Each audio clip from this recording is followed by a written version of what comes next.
time is 9:34 a.m., May 5th, 1961, Cape Canaveral, Florida.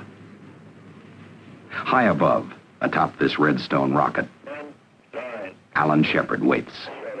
6, 5, 4, 3, 2, 1, 0. Lift off. All right, lift off and the clock has started. Yes, the clock had started, not only on this nation's first manned flight into space, but it had started on a new age in manned space exploration.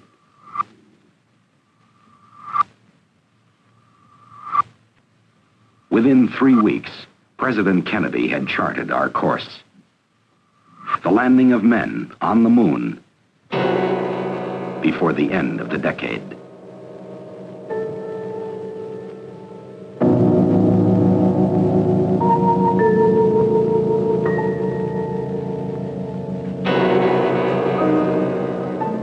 This is the moon, man's first stop on his way to explore our solar system. To get there and return successfully before 1970 is the primary objective of NASA's Project Apollo. A project that represents the greatest, most intricate mobilization of government, science, and industry ever attempted outside of war. An immense scientific program in which the United States will invest some $20 billion before it is achieved.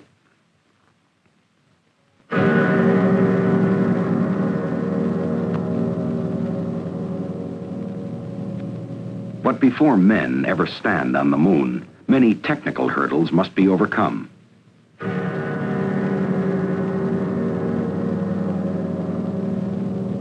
The steps remaining parallel the steps undertaken in the development of aviation. Project Mercury put us through the Kitty Hawk stage in space. Our second step, Project Gemini. The Gemini spacecraft has 50% more working area inside than the Mercury spacecraft has. The schedule? Flights to begin in 1964. This modified Titan II, with a thrust of 430,000 pounds, will hurl 2 men into orbit for periods of a week, maybe longer.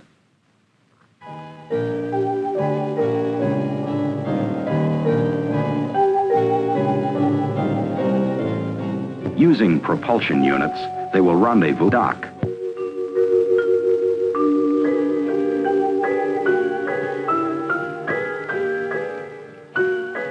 This experience is an essential step toward Project Apollo and the moon.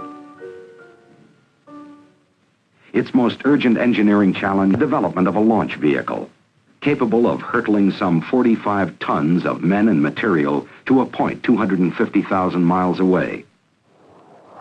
More powerful than anything produced in the United States or Russia to date. During the Apollo program, NASA will use 3 different launch vehicles: Saturn I, Saturn 1B, and Saturn V. Saturn I is a 2-stage launch vehicle. Its first stage has a total thrust of 1.5 million pounds. Saturn 1B is also a 2-stage vehicle. However, its upper stage contains more than twice the power of the Saturn I second stage. The Saturn V is a 3-stage vehicle. It has a booster thrust of 7.5 million pounds, enough power to put 80 Mercury capsules in orbit, or to send the equivalent weight of 2 freight cars to the moon. The Apollo spacecraft consists of 3 modules. The command module is the basic unit of the spacecraft. It carries 3 astronauts, houses the life support system, guidance system, and the navigation and communication system. The service module carries a propulsion engine for trans-lunar flight. The Lunar Excursion Module is the only portion of the spacecraft that will land on the moon. Each phase of Project Apollo is keyed to one of the 3 launch vehicles. During the first phase of the project, the command and service modules will be launched into Earth orbit. These flights begin in calendar year 1965.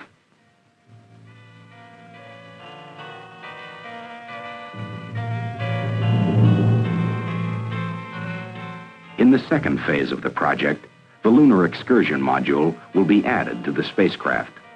In orbit, the astronauts will detach the Lunar Excursion Module and will rendezvous and dock with it.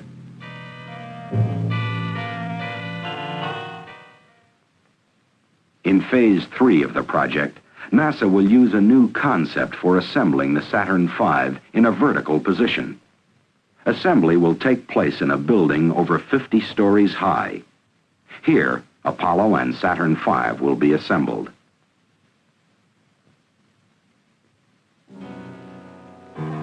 A crawler transporter carries the space vehicle and its launch umbilical tower to the launch pad.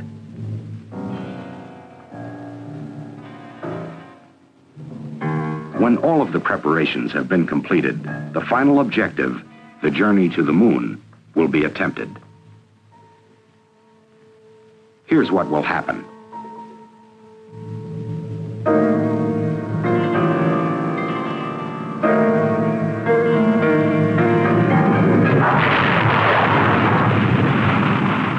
Two and a half minutes after liftoff, the second stage ignites.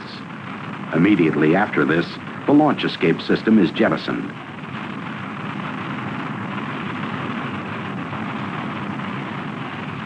Six minutes later, the second stage burns out. Now the third stage places the spacecraft in an Earth parking orbit. Once this is accomplished, the third stage shuts down.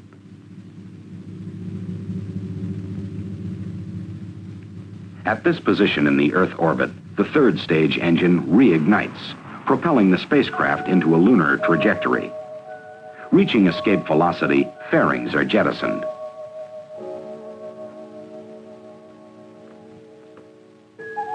The astronauts reposition the command and service modules with the Lunar Excursion Module.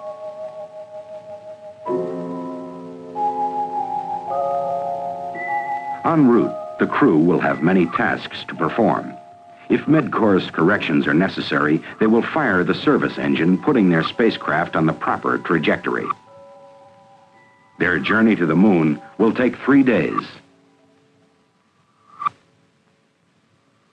The astronauts will use the propulsion system in the service module to slow down to lunar capture speed. They will enter a circular orbit approximately 100 nautical miles above the moon's surface. Sometime later, 2 of the men will crawl into the Lunar Excursion Module, known as the LEM. When all is ready, they will detach the LEM from the command and service modules.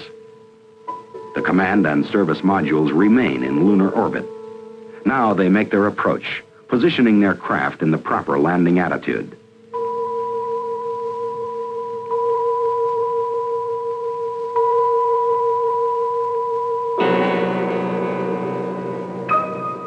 First, they will make a reconnaissance pass. If all looks well, they will start their actual landing approach. The rate of descent and flight path will be carefully controlled. Before either of them sets foot on the moon, the LEM will be prepared for relaunching. Their pre-launch checkoff list will be monitored by the third astronaut left in lunar orbit.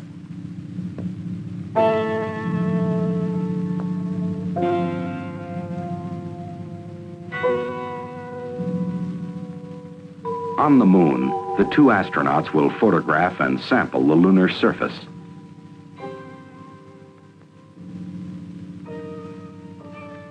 Apparatus will be left behind to transmit scientific data back to the Earth.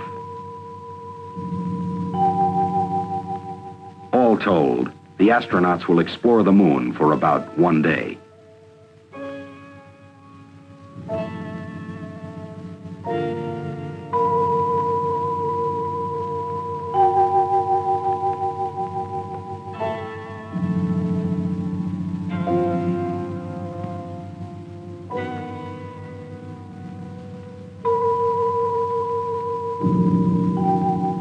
When the time comes to leave, they will fire the liftoff engine, leaving the base of the module and all unnecessary equipment behind. Their launch must be timed to permit rendezvous with the command module.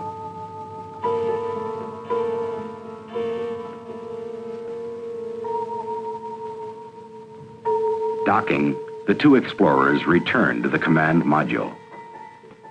Once inside, they will detach the LEM, leaving it in lunar orbit. When everything checks out, the astronauts will fire the service module for the return trip to Earth.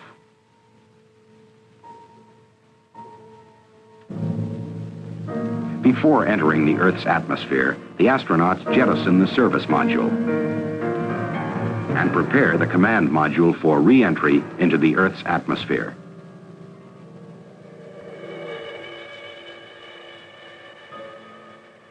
Parachutes will now gently lower the command module.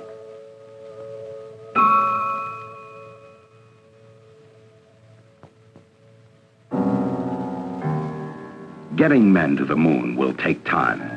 It will happen in this decade, establishing our preeminence in space exploration. The clock has already started.